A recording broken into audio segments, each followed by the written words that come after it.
आज के इस वीडियो के अंदर हम देखेंगे कि सर्वर कंप्यूटिंग क्या होती है, क्लाउड कंप्यूटिंग क्या होती है, सर्वरलेस कंप्यूटिंग क्या होती है और आजकल आप नई चीज़ देखोगे एज कंप्यूटिंग क्या होती है। ये सारी चीज़ें आज हम इस वीडियो के अंदर समझने वाले हैं ताकि आपको हेल्प हो जाए ये डिसीजन लेने में कि आपको आपके प्रोजेक्ट के लिए इसमें से कौन सा चूज़ करना है। शुरू करते हैं।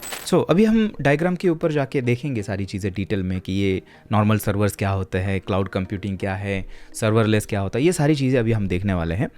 बट वहाँ जाने से पहले एक जल्दी से मैं आपको इन्फॉर्मेशन देना चाहता हूँ। देखिए, अगर आप इस टाइप का कंटेंट अगर एंजॉय कर रहे हो तो आपको codersgyan.com के ऊपर जो हमारा प्रीमियम कंटेंट है वो डेफिनेटली बहुत ही ज़्यादा हेल्पफुल होगा। इसके अंदर अगर आपको एक हायरिंग रेडी डेवलपर बनना है कम टाइम के अंदर तो प्लीज़ चेकआउट करिए। उसके अंदर बहुत ही सारी जो एडवांस कॉन्सेप्ट आपको इंडस्ट्री के अंदर जो चाहिए होती है वो हमने प्रैक्टिस के अंदर कवर की है। अभी चलते हैं हमारे ड्राइंग बोर्ड के ऊपर और देखते हैं इन सर्वर्स के बारे में। ओके, हमेशा की तरह एकदम शुरू से शुरू करते हैं। सबसे पहले हम देखेंगे सर्वर्स के बारे में, जो नॉर्मल सर्वर्स होते हैं, जो मशीन्स होती है ना, हार्डवेयर, उसके बारे में सबसे पहले समझने की कोशिश करते हैं। अराउंड 1994 में जो इंटरनेट की बूम है वो शुरू हुई थी, जहाँ पे वेब जो है पब्लिकली यूज़ होना शुरू हुआ था। तो उस टाइम पर अगर हम वेबसाइट बनाते थे तो वेबसाइट को हम डिप्लॉय करते थे, राइट, होस्ट करते थे। तो यूज़र के पास पहुंचने के लिए हमें उसको होस्ट करना पड़ता था। अब होस्ट कहाँ पे होता था पता है आपको? होस्ट करने के लिए हमें इक्विपमेंट्स खरीदने पड़ते थे।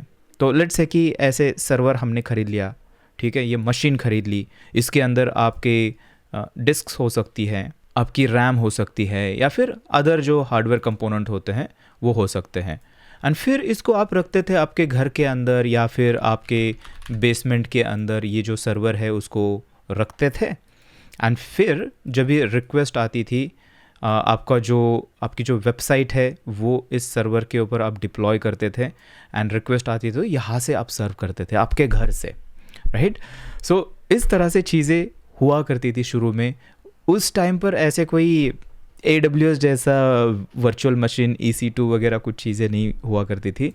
अगर कोई आपको प्रोडक्ट बनाना है, उसको डिप्लॉय करना है, तो आपको इस तरह से जो सर्वर्स है वो ख़रीदने पड़ते थे, ठीक है। ये एकदम शुरू की बात है।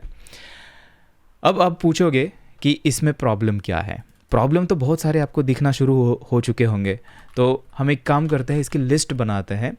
सबसे पहला जो प्रॉब्लम ये है ना कि देखिए, आपको सर्वर यहाँ पर दिया हुआ है, खुद का सर्वर है, इसका मतलब सर्वर का जो मेंटेनेंस है वो आपको खुद ही करना पड़ता था। जैसे कि सर्वर अपडेट्स हो सकते हैं, या फिर आपको इसके अंदर हार्ड डिस्क जो है, बेसिकली जो स्टोरेज है आपका, वो करप्ट हो जाता है कंटिन्यूसली, तो उसको आपको चेंज करना पड़ता था time to time, change hardware.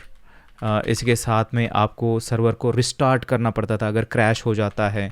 तो ये सारी चीज़ें जो है ये आपको मैनुअली खुद करनी पड़ती थी। एप्लीकेशन तो बनाना पड़ता था, प्लस सर्वर का भी काम सारा जो है आपको खुद करना पड़ता था। सेकेंड प्रॉब्लम क्या था? सेकेंड प्रॉब्लम था कि इसके अंदर बहुत सारा पैसा लगता था, रिक्वायर्ड मनी, राइट, बजट होना चाहिए था आपका, क्योंकि ये सर्वर इक्विपमेंट जो है उस टाइम पर और भी बहुत ज़्यादा महंगे हुआ करते थे। और अगर आपको कोई प्रोडक्ट बनाना है, डिप्लॉय करना है, तो आपका सर्वर लेने के लिए आपके पास बहुत सारे पैसे जो है वो होने चाहिए, ये जो इक्विपमेंट्स है उसको बाय करने के लिए, राइट। इसी के साथ में कूलिंग करने के लिए उसको इक्विपमेंट चाहिए, क्योंकि आप रखोगे घर के अंदर तो वहाँ पे प्रॉपर एक एनवायरनमेंट आपको क्रिएट करना होता है, तो कूलिंग चाहिए होती है, तो उसके लिए पैसा लगता है। तो पैसा बहुत लगता था इस चीज़ में, ठीक है। चीज़ें इतनी सिंपल नहीं हुआ करती थी। आपने सोशल मूवी देखी है? उसके अंदर वो जो मार्क है वो बेसिकली वो इन्वेस्टर को लेके आता है, क्योंकि उसको सर्वर्स खरीदने होते हैं, तो वो दिखाया हुआ है मूवी के अंदर, वो देख लेना आप। तो वो ज़माना बेसिकली पुराने ज़माने के अंदर चीज़ें ऐसी हुआ करती थी, खुद के जो सर्वर्स है वो हमें ख़रीदने पड़ते थे। तो उसके बाद क्या हुआ, कुछ लोगों ने इसके अंदर बहुत बड़ी बिजनेस अपॉर्चुनिटी देखी। तो अराउंड 2006 में, देखिए 2006 में अगर मुझे सही से याद है, तो क्लाउड कंप्यूटिंग जो है, मॉडर्न क्लाउड कंप्यूटिंग, वो शुरू हो गई। AWS जो है, AWS ने अपनी जो वेब सर्विसेज है वो लॉन्च कर दी। तो यहाँ पर AWS ने क्या किया, इन्होंने अपने खुद के जो इक्विपमेंट्स है वो खरीदे, बहुत सारे सर्वर्स खरीदे, ठीक है। उन्होंने सोचा, ये प्रॉब्लम देखा था इन्होंने कि क्या इसका सोल्यूशन हो सकता है, लोगों को ये खरीदना पड़ रहा है, बहुत महंगा है। तो इन्होंने क्या किया, अपना खुद का खरीद लिया, डेटा सेंटर बना दिया, एंड उसके अंदर एक टेक्नोलॉजी मतलब यूज़ करते हैं हम, जिसको हम वर्चुअलाइजेशन बोलते हैं। मतलब एक सिंगल मशीन के ऊपर हम मल्टीपल वर्चुअल मशीन्स बना सकते हैं, जिसको हम VMs बोलते हैं। सुना है आपने VM वर्ड? ये है वर्चुअल मशीन। तो बिहाइंड द सीन मतलब एक ही बड़ी मशीन होती है, एंड उस मशीन के अंदर ये मल्टीपल वर्चुअल मशीन्स या फिर कंप्यूटर्स, सर्वर्स आप इसको बोल सकते हो, ये हम बना सकते हैं वर्चुअलाइजेशन की मदद से। तो इन्होंने AWS ने क्या किया, ऐसी चीज़ की एक सर्विस उनकी जो थी EC2 अभी भी है, वो लॉन्च की, और जिसके अंदर अभी हम क्या कर पा रहे थे, यहाँ पर हम सिर्फ कुछ ही पैसों में हम सर्वर्स ले पाते थे। एग्जाम्पल के लिए समझ लेते हैं कि $5 में हम एक सर्वर ले पाते थे, और उसके ऊपर हम जो हमारी वेबसाइट है वो हम होस्ट कर पा रहे थे। अभी हमें कोई भी इस तरह से पूरा इक्विपमेंट खरीदने की ज़रूरत नहीं है, ना कि हमें खुद के घर में कुछ रखने की ज़रूरत है। हम सिर्फ ये जो वर्चुअल मशीन है इनको हम मतलब रेंट कर पा रहे थे।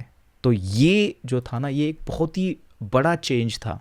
इसको हम बोलते हैं क्लाउड कंप्यूटिंग। क्या बोलते हैं? इसको बोलते हैं क्लाउड कंप्यूटिंग। इसका मतलब आपके जो सर्वर्स हैं वो क्लाउड में है। क्लाउड में मतलब वो वाले क्लाउड में नहीं, क्लाउड में मतलब आप उसको नहीं कर रहे हो, आप उसको मैनेज नहीं कर रहे हो। ये जो हार्डवेयर है पूरा, ये आपके लिए कोई और मैनेज कर रहा है, आप उसके लिए बस पैसे दे रहे हो उस मैनेज के, उस सर्विस के, राइट। अभी चीज़ें देखिए, यहाँ पे अगर एक सर्वर लेना है तो मे भी हज़ारों डॉलर्स की ज़रूरत पड़ती थी। यहाँ पर अभी सिर्फ $5 में आप एक सर्वर ले सकते हो, उसके अंदर आपकी वेबसाइट जो है वो चला सकते हो। तो चीज़ें देखिए कितनी ड्रास्टिकली चेंज हुई है यहाँ पर, राइट।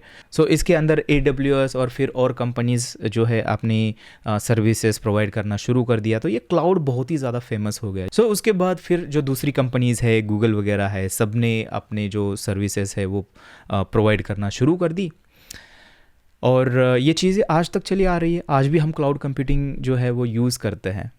क्या इसके अंदर कोई प्रॉब्लम है? हाँ, प्रॉब्लम हर एक चीज़ में होती है, ठीक है, कोई चीज़ परफेक्ट नहीं है। तो इसके अंदर के प्रॉब्लम्स जो है उसको फाइंड आउट करते हैं, क्या प्रॉब्लम्स है क्लाउड्स के अंदर, क्या लगता है आपको? हे कोडिलियन फैमिली। सो मैं उम्मीद कर रहा हूँ कि आप इस वीडियो को उतना ही एंजॉय कर रहे हो जितना मैं एंजॉय कर रहा हूँ। आपको पता है, इस चैनल के ऊपर आप में से बहुत सारे लोग डेली बेसिस पे वीडियोस देखते हो, बहुत सारा प्यार देते हो, लेकिन अभी भी आप में से 64% लोगों ने इस चैनल को सब्सक्राइब नहीं किया है, और चांसेस बहुत ज़्यादा है कि आप अगर इसको देख रहे हो शायद आपने भी अभी तक सब्सक्राइब नहीं किया है। तो मैं 2 चीज़ें आपको बोलना चाहता हूँ। सबसे पहले तो थैंक यू सो मच इस वीडियो को देखने के लिए और इतना सारा प्यार देने के लिए। और दूसरी चीज़ ये है कि जाइए सब्सक्राइब करिए। 1 सेकंड लगता है, आपको फ्री में है ये सब्सक्राइब करना, तो जाइए अभी सब्सक्राइब बटन दबाइए। अभी चलते हैं वापस वीडियो के ऊपर। सो सबसे पहला जो प्रॉब्लम है ये है कि यहाँ पे आप EC2 ले रहे हो ना, तो ये सर्वर आप ले रहे हो, अभी भी आपको जो सॉफ्टवेयर साइड है इसकी, सॉफ्टवेयर अपडेट्स जो हैं या फिर सिक्योरिटी अपडेट्स आप बोल सकते हो इसके अंदर, वो आपको खुद करने पड़ते हैं, क्योंकि ये सिर्फ आपको एक मशीन बना के दे रहे, हार्डवेयर का मेंटेनेंस वो कर रहे हैं, लेकिन जो सॉफ्टवेयर साइड होती है वो आपको अभी भी करनी पड़ती है। तो आप कोई वेबसाइट अगर चलाते हैं किसी सर्वर के ऊपर, तो आपको टाइम टू टाइम जो है उसको अपडेट करना होता है, उसके ऊपर के जो पैकेजेस यूज़ हो रहे हैं उसके अंदर सिक्योरिटी पैचेस होते हैं, वो टाइम टू टाइम आपको करने होते हैं। तो यहाँ पे आप इसको खुद करते हो, ठीक है।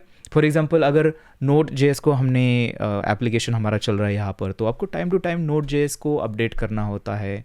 उसी के साथ में Node.js के लिए और भी जो सिस्टम पैकेजेस जो चाहिए होती है, उसके अंदर अगर कोई सिक्योरिटी वल्नरेबिलिटी आती है तो उसको आपको पैच करना होता है। तो ऐसी चीज़ें इसके अंदर होती है, ठीक है। दूसरी चीज़ इसके अंदर ये है प्रॉब्लम कि एक सर्वर हम लेते हैं, फॉर एग्जांपल 4 CPU वाला हमने सर्वर ले लिया। अब ये 4 CPU वाला सर्वर ले लिया, इसका मतलब वो चल रहा है 24 आवर्स चल रहा है। अगर लेट्स से कि हमारे साइट के ऊपर रिक्वेस्ट दिन में आ रही है, थोड़ी रात में कुछ नहीं आ रही है, इसका मतलब ये हुआ कि कुछ टाइम तक सर्वर यूज़ हो रहा है, उसके बाद सर्वर यूज़ ही नहीं हो रहा है, खाली बैठा हुआ है, राइट। तो ये प्रॉब्लम है इसके अंदर। बेसिकली क्या होता है कि बैड रिसोर्स यूटिलाइजेशन इसको आप बोल सकते हो। अगर आपके सर्वर के ऊपर बहुत सारे रिक्वेस्ट आ रहे हैं तो कोई प्रॉब्लम नहीं है, यूटिलाइजेशन ठीक हो रहा है, पूरा सर्वर आप यूज़ कर पा रहे हो। लेकिन अनइवन रिक्वेस्ट आ रही है, कभी आ रही है कभी नहीं आ रही है। नए प्रोडक्ट के अंदर ऐसे ही होता है। तो आधा से ज़्यादा टाइम जो है आपके सर्वर्स वैसे ही चल रहे हैं, यूज़ नहीं हो रहे, लेकिन उसका पैसा आप देते हो। और हाँ, बाय द वे, ये जो सिस्टम यहाँ पे प्राइसिंग की शुरू हुई थी ना, इसको हम बोलते हैं पे एज यू गो। ये आपने लाइन सुनी होगी। तो जितना मतलब आप यूज़ कर रहे हो, बेसिकली जितने सर्वर्स यूज़ कर रहे हो उतना ही पैसा दो, आपको पूरा कोई ऐसे हार्डवेयर का पैसा देने की यहाँ पर ज़रूरत नहीं है। ठीक है। सो ये दो प्रॉब्लम्स देखे। इसके अंदर और एक प्रॉब्लम है। कौन सा प्रॉब्लम है? स्केलिंग अगर आपको करनी है आपके एप्लीकेशन की, तो यहाँ पे सारी चीज़ें आपको मैनुअली करनी पड़ती है। ऐसा क्यों? क्योंकि आपने तो सिर्फ सर्वर लिया हुआ है ना, उसके ऊपर जो भी चीज़ें करोगे वो आपके कंट्रोल के अंदर है। आप करिए जो करना है ना। सॉफ्टवेयर अपडेट्स करने हैं, स्केल करना है, तो मैनुअली और सर्वर्स आपको लेने होंगे, वीएम्स, फिर उसको स्केल करना है, कैसे लोड बैलेंसिंग करनी है, ये सारी चीज़ें आप मैनुअली करते हो। ये कुछ प्रॉब्लम्स है इसके अंदर। ठीक है। अब सॉल्यूशन क्या है? अब देखिए, जो कंपनीज़ होती है ना, हर एक चीज़ में अपॉर्चुनिटीज़ दिखती है, प्रॉब्लम्स जो होते हैं उसको सॉल्व करने की कोशिश करती है। तो ये प्रॉब्लम्स उन्होंने देखे थे, तो उन्होंने एक सॉल्यूशन निकाला इसका। क्या सॉल्यूशन निकाला? जिसको हम बोलते हैं सर्वरलेस कंप्यूटिंग। सर्वरलेस कंप्यूटिंग क्या मतलब है इसका? इसका मतलब सर्वर नहीं है क्या? सर्वरलेस है मतलब सर्वर पे नहीं चलेगी आपकी वेबसाइट? नहीं, सर्वर पे ही चलेगी। सर्वरलेस इसलिए बोला गया है क्योंकि आप एज ए यूज़र उसको मैनेज नहीं करते हो एट ऑल। आप बस आपका कोड लिखते हो, बाकी सारा मैनेज करना, सर्वर को स्केल करना, सर्वर को अपडेट करना, सारी चीज़ें जो है ये कंपनीज़ या फिर जो भी प्रोवाइडर है आपका सर्वरलेस कंप्यूटिंग का, वो आपके लिए करेंगे। तो इसके अंदर बेसिकली क्या होता है कि कुछ इस तरह से समझ लेते हैं कि ये सर्वरलेस कंप्यूटिंग का प्लेटफॉर्म है, और फिर आप एज अ डेवलपर क्या करते हो, एक फंक्शन बनाते हो। ठीक है। फंक्शन बनाते हो जिसके अंदर आपका कोड लिखते हो कि क्या लॉजिक है, बेसिकली आपको रिक्वेस्ट हैंडल करनी है, प्रोसेस करना है डेटा, तो वो लिखते हो आप एक फंक्शन के अंदर, एक प्योर फंक्शन, जावास्क्रिप्ट की फंक्शन, इसको समझ लीजिए अभी के लिए। ठीक है। एंड फिर वो फंक्शन आप देते हो इस प्लेटफॉर्म को। That's it. आपको और कुछ नहीं करना है, आपने कोड लिख के दे दिया। अब उनका ये काम है कि इसको कैसे उनको प्रॉपर तरीके से स्केल करना है, कैसे सारी चीज़ें अपडेट करनी है, सर्वर्स अपडेट करने हैं। जैसे रिक्वेस्ट आती है प्लेटफॉर्म के ऊपर, जो भी सर्वरलेस प्लेटफॉर्म है, प्लेटफॉर्म क्या करता है, ये जो फंक्शन हमने दी है इसको इन्वोक करता है, इसको कॉल करता है। उसकी वजह से उसके अंदर का जो भी लॉजिक हमने लिखा है वो रन होता है, हमारा काम हो जाता है, और हम उनको पैसा पे करते हैं। कैसे करते हैं? ये अलग अलग प्रोवाइडर्स जो होते हैं, अलग अलग स्टाइल से प्राइसिंग होती है। कुछ जो है वो इन्वोकेशन के ऊपर रहते हैं, नंबर ऑफ इन्वोकेशंस, और कुछ जो होते हैं कि नंबर ऑफ सीपीयू टाइम के ऊपर होता है कि आपकी जो ये फंक्शन है ये कितने टाइम चली, कितना सीपीयू उसने यूज़ किया, तो उसके ऊपर भी अलग अलग जो प्राइसिंग है वो होती है। तो अभी ये फंक्शन मतलब आपने सुना होगा AWS का एक लैम्बडा है, लैम्बडा फंक्शन सुना है आपने? वो सर्वरलेस है। उसके अंदर आप आपका कोड लिखते हो एंड वो देते हो AWS को, AWS खुद इसको मैनेज करता है। इसी के साथ में अलग अलग प्रोवाइडर्स के अपने अपने प्लेटफॉर्म्स है, अपने अपनी फंक्शंस, नाम उनका अलग अलग है, बट ये क्या है कि वो फंक्शन ही होती है और ये सर्वरलेस तरह की काम करती है, राइट। आप जब भी Next.js के अंदर काम करते हो, वर्सल के ऊपर जब भी आप डिप्लॉय करते हो आपके नेक्स्ट के एप्लीकेशन के अंदर, तो वो भी एक सर्वरलेस प्लेटफॉर्म है। आपको कुछ नहीं करना है, आपको बस आपका एप्लीकेशन बना के डिप्लॉय कर देना है। बाकी स्केलिंग वगैरह जो सारी चीज़ें हैं वर्सल आपके लिए हैंडल कर रहा है। कैसे कर रहा है? वो बिहाइंड द सीन सारी चीज़ें आपके लिए मैनेज कर रहा है, इसलिए हम इसको बोलते हैं सर्वरलेस कंप्यूटिंग। ओके। सो वर्सल जो है ये भी बिहाइंड द सीन क्या करता है, आपके जो API राउट्स होते हैं या फिर आपके जो सर्वर कंपोनेंट्स होते हैं उसको भी एज अ फंक्शन डिप्लॉय कर देता है अलग से सर्वरलेस पे, राइट। तो इस तरह से ये जो सर्वरलेस कंप्यूटिंग है ये काम करती है। अभी आप पूछोगे कि क्या ये बेस्ट है, फिर इसका मतलब हमें ये क्लाउड कंप्यूटिंग की ज़रूरत नहीं है, हम एक काम करते हैं हमारे सारे प्रोजेक्ट के लिए सर्वरलेस ही यूज़ करेंगे। नहीं, इसके भी अपने प्रॉब्लम्स हैं। तो इसके कौन से प्रॉब्लम्स हैं वो देख लेते हैं। सबसे पहला जो प्रॉब्लम है ये है स्लो कोल्ड स्टार्ट। क्या मतलब है इसका?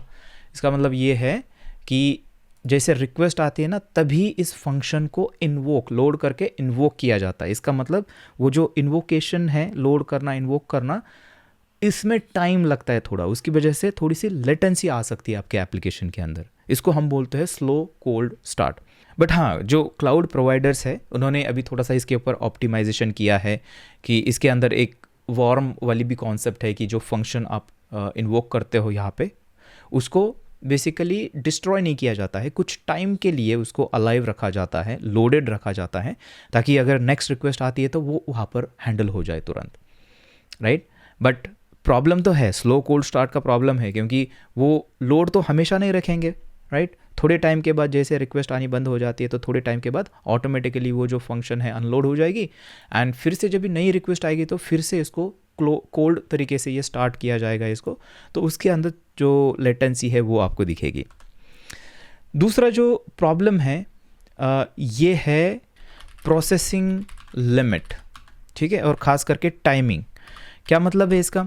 इसका मतलब ये है कि ये जो फंक्शंस होती है इसके अंदर हम कोई भी लॉन्ग रनिंग प्रोसेसेस ज़्यादा आइडियली नहीं रखते हैं, क्योंकि ये इनका लिमिट होता है। ये जो शॉर्ट टर्म वाली जो प्रोसेसिंग होती है, बेसिकली कुछ जल्दी से आपको डेटाबेस के अंदर से फेच करके तुरंत प्रोसेस करके देना है, तो उस टाइप की चीज़ों के लिए अच्छा है।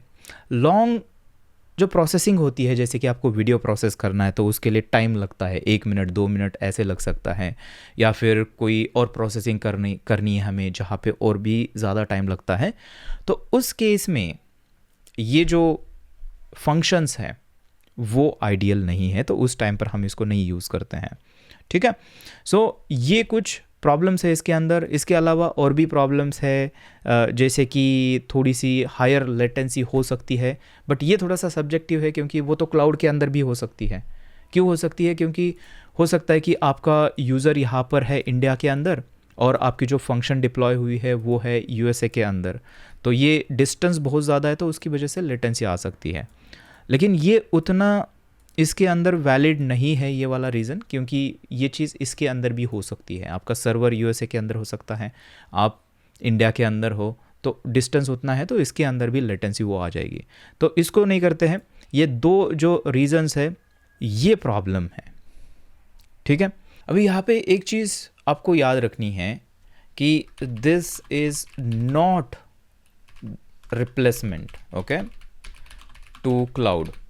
ये रिप्लेसमेंट नहीं है, क्लाउड का अपना यूज़ केस है। अगर आपको ज़्यादा कंट्रोल चाहिए आपके सर्वर्स के ऊपर, तो आपको जो क्लाउड वाला वर्जन है ये बेस्ट सूट होगा, क्योंकि इसके अंदर आपको सर्वर मिलता है और सारी चीज़ें आप करते हो, तो फुल कंट्रोल है इसके अंदर। या फिर लॉन्ग रनिंग जो प्रोसेसेस है वो अगर चलानी है आपको, तो उसके लिए आपको सर्वर चाहिए। आपको स्केलिंग के अंदर कंट्रोल चाहिए, तो उसके लिए क्लाउड है। यहाँ पे आपको वो ज़्यादा कंट्रोल मिलता नहीं, क्योंकि हमारे लिए ये जो कंपनीज़ हैं वो सारी चीज़ें मैनेज करते हैं, इसलिए तो हम इसको सर्वरलेस बोलते हैं, राइट। सो यस, ये रिप्लेसमेंट नहीं है, इसका अपना यूज़ केस है, तो ये आपको याद रखना है। अब यहाँ पे ये जो प्रॉब्लम्स है ना, इसके अंदर भी जो है कंपनीज़ ने अपॉर्चुनिटी ढूंढी और इसका भी एक सॉल्यूशन निकाला, जिसको हम बोलते हैं edge computing. So edge computing के अंदर बहुत ही इंटरेस्टिंग यहाँ पर जो है सॉल्यूशन निकाला है इन्होंने। जो पहला प्रॉब्लम था ना, स्लो कोल्ड स्टार्ट जो है, इसके अंदर क्या होता था कि क्यों स्लो स्टार्ट होता है ये, क्योंकि ये जो रन टाइम इसके अंदर यूज़ हो रहा है फंक्शन को इन्वोक करने के लिए, तो वो क्या है, वो उसके अंदर बहुत सारी चीज़ें हैं, क्योंकि वो सारी चीज़ें सपोर्ट करता है। अगर नोड जेएस का है तो नोड जेएस सपोर्ट करता है, तो उसको इन्वोक करना थोड़ा सा ओवरहेड हो जाता है, क्योंकि चीज़ें ज़्यादा है तो उसको स्टार्ट करने में टाइम लगता है, राइट। तो एज कंप्यूटिंग के अंदर क्या किया कि ऐसा सॉल्यूशन ढूंढा कि ऐसा कोई रन टाइम हो सकता है जो क्विकली इन्वोक हो जाए, क्विकली इसके अंदर हम फंक्शन इन्वोक कर पाए, ज़्यादा टाइम इसके अंदर ना लगे।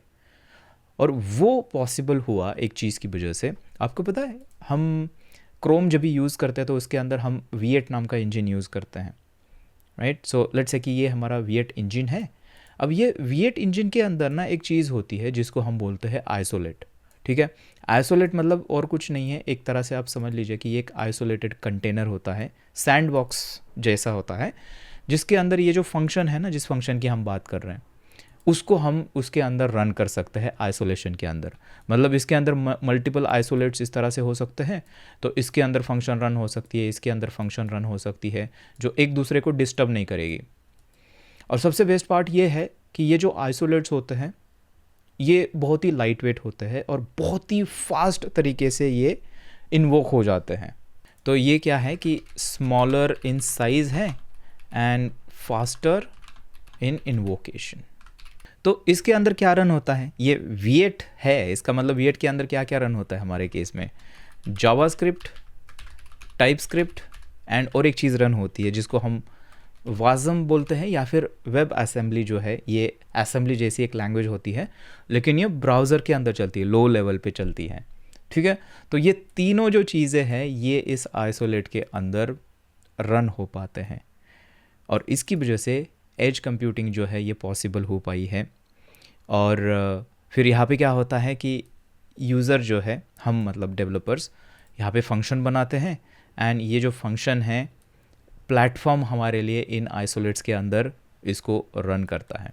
एक एग्जांपल अगर लिया जाए तो अगर आप वर्सल यूज़ करते हो डिप्लॉयमेंट के लिए, नेक्स्ट जेएस का एप्लीकेशन, तो उसके अंदर बेसिकली जो मिडलवेयर होता है वो आपका एज के ऊपर रन होता है। वो जो मिडलवेयर है वो एज के ऊपर, आपकी जो राउट फंक्शंस होती है वो भी अगर आप कन्फ्यूगर करोगे तो वो भी आपके एज कंप्यूटिंग के ऊपर जो है एज आइसोलेट के अंदर रन हो सकती है। तो यहाँ पर ये नेक्स्ट जेएस का डॉक्यूमेंटेशन है। यहाँ पर अगर आप आओगे तो देखिए एज रन टाइम यहाँ पर लिखा हुआ है, एंड अब देख सकते हो कि नोड जेएस के अंदर दो टाइप के रन टाइम होते हैं। एक होता है जो है नोड जेएस रन टाइम जो कि डिफ़ॉल्ट होता है, एंड दूसरा होता है ये हमारा एज रन टाइम जो अभी हम बात कर रहे हैं। तो इसके अंदर क्या होता है कि इसको अगर एनेबल करना है, एनेबल से पहले देखते हैं कि ये जो रन टाइम है ये छोटा इसलिए होता है क्योंकि इसके अंदर वो सारी चीज़ें नहीं हैं जो नॉर्मली नोड जेएस के रन टाइम के अंदर होती है। बहुत ही लिमिटेड सेट ऑफ एपीआईज इसके अंदर अवेलेबल हमें मिलती है। तो यहाँ पे रेफरेंस दिया हुआ है, देखिए क्या क्या अवेलेबल है।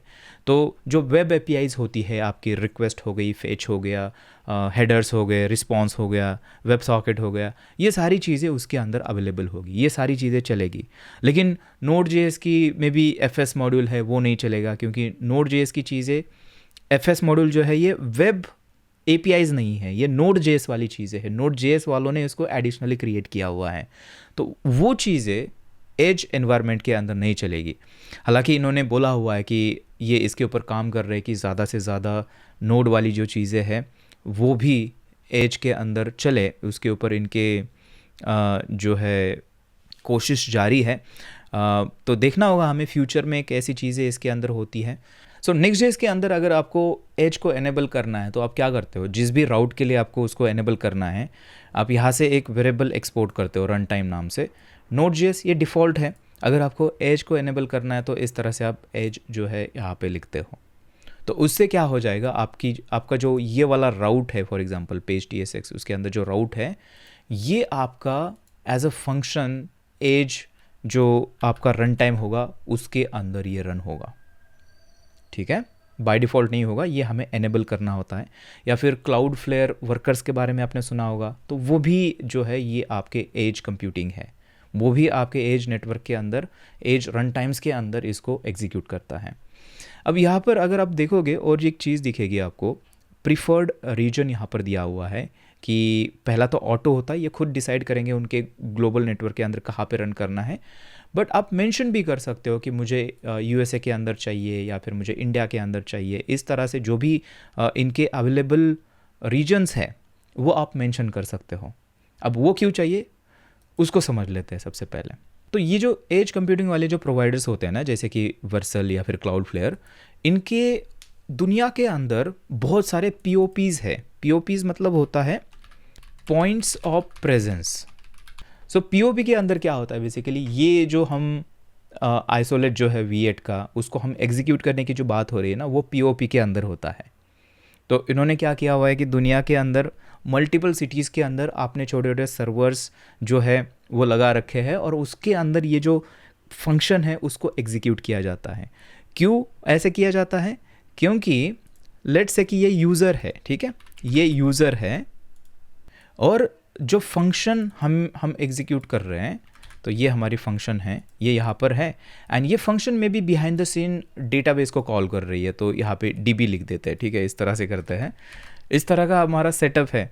तो लेट्स से कि यूज़र इंडिया में है एंड डेटाबेस जो है यूएसए के अंदर किसी रीजन के अंदर है, ऐसा समझ लेते हैं। तो अब देखिए अब का कैसे चीज़ें इंटरेस्टिंग हो जाती है। हमने लेट्स से कि जो हमारी ये फंक्शन है बना के दे दी इस प्रोवाइडर को, तो क्वेश्चन ये है कि देखिए जो चीज़ें काम करने वाली है कुछ ऐसे करेगी, यहाँ से यहाँ तक जो है कम्युनिकेशन होने वाला है, ठीक है। अब क्वेश्चन ये है कि ये जो फंक्शन है इसको रखना कहाँ पर है? क्या ये यूज़र के पास में रखना है? एज इसलिए हम इसको बोलते हैं क्योंकि ये यूज़र के जितना पास हो सके उतना हम रखते हैं, ताकि ज़्यादा डिस्टेंस जो है रिक्वेस्ट को करना ना पड़े, यूज़र के पास में ही तुरंत वो जो प्रोसेसिंग जो भी है उस फंक्शन के अंदर वो होके रिस्पॉन्स मिले, फास्ट रिस्पॉन्स, राइट। बट ये हमेशा ऐसी केस नहीं होती है। हमेशा आपको एज जो फंक्शंस है उसको आपको यूज़र के पास नहीं रखना है, इसलिए वो पैरामीटर था वहाँ पे, हम जो रीजन है उसको हम खुद सिलेक्ट कर सकते हैं। वो कैसे मैं आपको बताता हूँ, एक एग्जांपल बताता हूँ। लेट्स से कि ये हमारा डेटाबेस है, ठीक है, एंड इस फंक्शन के अंदर से मे बी हम 3 डेटाबेस क्वेरीज कर रहे हैं, ठीक है। सो एक क्वेरी, पहले एक क्वेरी कर रहे हैं इस तरह से, फिर उसके बाद और एक क्वेरी कर रहे हैं सेम फंक्शन के अंदर से, एंड लेट्स से कि तीसरी क्वेरी भी हम कर रहे हैं यहाँ पर, तो यहाँ पर कर लेते हैं तीसरी क्वेरी, ये हो गई 3 क्वेरीज हम कर रहे हैं। तो अब देखना, अब अगर हम इंडिया के अंदर है और फंक्शन जो है उसको भी अगर हम एज फंक्शन को अगर इंडिया के अंदर रखते हैं, तो अभी क्या हो जाएगा, इंडिया से लेके यूएसए तक आपकी 3 राउंड ट्रिप हो जाएगी डेटाबेस जो है क्वेरी करने के लिए, राइट। इसका मतलब इसके अंदर बहुत ज़्यादा टाइम लगेगा। कुछ फ़ायदा हुआ इसका? फंक्शन को यूज़र के पास रखते हुए कुछ फ़ायदा नहीं हुआ इसका, राइट। उस केस में आप क्या कर सकते हो, इस फंक्शन को मूव कर सकते हो आपके डेटा के पास, मतलब आपका जहाँ पे भी डेटाबेस है वहाँ पे आप मूव कर सकते हो, इसलिए वो रीजन वाला जो पैरामीटर हमने देखा था वो कॉन्फ़िगरेबल होता है। इससे क्या हो जाएगा, यहाँ से यूएसए एक ही रिक्वेस्ट जाएगी, ये जो 3 रिक्वेस्ट जा रही है वो यूएसए के अंदर ही जा रही है, तो जल्दी हो जाता है। तो इसकी वजह से यूज़र को जो फाइनल रिस्पॉन्स है वो जल्दी आ जाता है, राइट। तो ये एक चीज़ याद रखनी है, जब भी आप एज फंक्शन के साथ में काम करते हो तो ये हमारे पास एक ऑप्शन होता है कि हमारे फंक्शन को हमें यूज़र के पास रखना है, क्या बीच में रखना है, या फिर एकदम हमारे डेटा के पास रखना है। अगर ज़्यादा डेटा क्वेरीज हो रही है तो आपको डेटा के पास रखना होता है।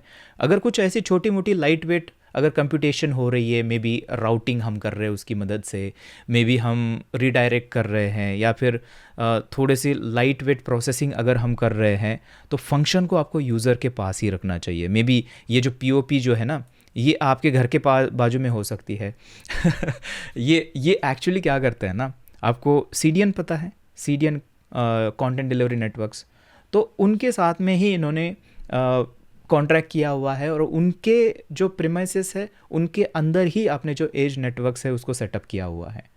तो सीडीएन जैसे फास्ट तरीके से काम करता है ना कि एकदम नियरेस्ट लोकेशन से आपको कैश डेटा ला के देते हैं, तो बिल्कुल उसी तरह से ये पीओपी जो है वो हो सकता है कि अगर हम यूज़र के पास में रखें तो आपके घर के पास में ही वो आपकी फंक्शन कहाँ पे एग्जीक्यूट हो रही हो, ये होता है इसके अंदर, ठीक है। सो ये है बेसिकली, और ये बहुत फास्ट होती है, ठीक है, क्योंकि बहुत लाइट वेट है, इसके अंदर कोई भी जार्गन, ज़्यादा फंक्शनलिटी नहीं है, बहुत ही लिमिटेड सेट ऑफ एपीआईज है, उसकी वजह से ये एकदम लाइट वेट होता है एंड वेरी फास्ट होती है ये, ठीक है, इस तरह से। और इसके अंदर क्या क्या आप रख सकते हो, इसके अंदर आपको कोशिश करनी है कि लाइट वेट चीज़ें इसके अंदर आप रखें, ऑथेंटिकेशन चेक हो सकता है, टोकन को चेक करना वगैरह, इस टाइप की चीज़ें आप इसके अंदर रखते हो। तो यहाँ पे लिख देते हैं क्या क्या यूज़ केसेस है। सो लाइट वेट लॉजिक, सो इसके अंदर हो सकता है ऑथ चेक करना है हमें, राउटिंग हो सकती है, यूआरएल रीराइटिंग हो सकती है, रीडायरेक्ट्स हो सकते हैं। सो इस टाइप की चीज़ें जो है वो आप रखते हो इस फंक्शन के अंदर। ओके और कुछ एग्जांपल्स अगर इसके देखे जाए तो हमारे पास Next.js जो है वो हमें एज फंक्शंस प्रोवाइड करता है। तो Next.js के अंदर ना मिडलवेयर जो होता है वो हमेशा एज फंक्शन के ऊपर ही काम करेगा आपका, Next.js का जो मिडलवेयर होता है, ठीक है। और इसके अलावा जो उनके राउट्स हैं, API राउट जो हम बनाते हैं Next.js के अंदर, उनको हमने थोड़ी देर पहले देखा कि हम उसको सेट कर सकते हैं कि वो हमारा एज के अंदर रन हो जाए। तो उस फाइल के अंदर जस्ट टॉप पे आपको ऐसे करना है, एक्सपोर्ट करना है रन टाइम, तो वो जो राउट है आपका वो भी आपके फंक्शन के अंदर रन होगा, राइट। पूरा एकदम सर्वरलेस एज नेटवर्क के ऊपर ये रन होगा, POP के अंदर आपके। एंड रीजन को मेंशन करके आप डिसाइड कर सकते हो कहाँ पे रखना है आपको, यूज़र के पास में कि डेटाबेस के पास में, ठीक है। इसी के साथ में क्लाउड फ्लेयर के वर्कर्स भी आते हैं, तो सेम कॉन्सेप्ट वहाँ पर भी है। क्लाउड फ्लेयर वर्कर्स, उनके भी ऐसे बहुत सारे POPs है। इनफैक्ट मुझे लगता है कि वर्सल से ज़्यादा क्लाउड फ्लेयर वालों के जो नेटवर्क है उनका वो बहुत बड़ा है, ठीक है, वो बहुत बड़ा है क्लाउड फ्लेयर वालों का। तो ये एक चीज़ आपको याद रखनी है, ठीक है। सो ये थी हमारी 4 चीज़ें। पहला हमने देखा कि एकदम सिंपल सा सर्वर हार्डवेयर जो हम पहले खुद खरीद के चलाते थे, उसके अंदर वेबसाइट, हमारा एप्लीकेशन। एंड उसके बाद हमने मूव किया क्लाउड कंप्यूटिंग के ऊपर, जहाँ पे हमने पे एज यू गो इस प्राइसिंग मॉडल पे जो वर्चुअल मशीन्स है, वर्चुअलाइजेशन को यूज़ करके हमने रेंट करना शुरू कर दी, एक तरह से आप ऐसे बोल सकते हो। और फिर उसके अंदर जो मेंटेनेंस वगैरह है वो सारी चीज़ें हमें खुद करनी पड़ती थी, इसलिए हम सर्वरलेस जो कंप्यूटिंग है उसको यूज़ करना हमने शुरू कर दिया, जिसके अंदर हमारे पास कुछ कंट्रोल नहीं, हम बस अपना कोड लिख के प्लेटफॉर्म को देते हैं, प्लेटफॉर्म ये जो कोड है हमारा रन करते हैं, जिसको हम फंक्शंस बोलते हैं। एंड फिर उसके अंदर भी कुछ प्रॉब्लम्स थे, जैसे कि स्लो कोल्ड स्टार्ट हो रहा था क्योंकि रन टाइम थोड़ा सा ओवरहेडेड था। तो उसका सॉल्यूशन ये है एज कंप्यूटिंग, जिसके अंदर एकदम लाइट वेट, ये V8 वाला आइसोलेट लाइट वेट जो है रन टाइम, जिसके अंदर हमारी जो फंक्शंस है वो बहुत ही फास्ट तरीके से रन होने लगी। और इस तरह से हम यूज़र के पास में या फिर डेटाबेस के पास में हम खुद सेट करना इसको हमने शुरू किया, ठीक है। अभी के लिए आपको इतना ही जानना है। अगर आपको इस टाइप का कंटेंट पसंद आ रहा है तो codersgyan.com को ज़रूर विज़िट करिए, जहाँ पे आपको बहुत सारा प्रीमियम कंटेंट मिलेगा और ऐसी एक्साइटिंग चीज़ें आप प्रैक्टिकल से सीख पाओगे, ठीक है। डिस्क्रिप्शन के अंदर लिंक है। मैं आपसे मिलता हूँ हमारे नेक्स्ट वीडियो के अंदर। Happy coding.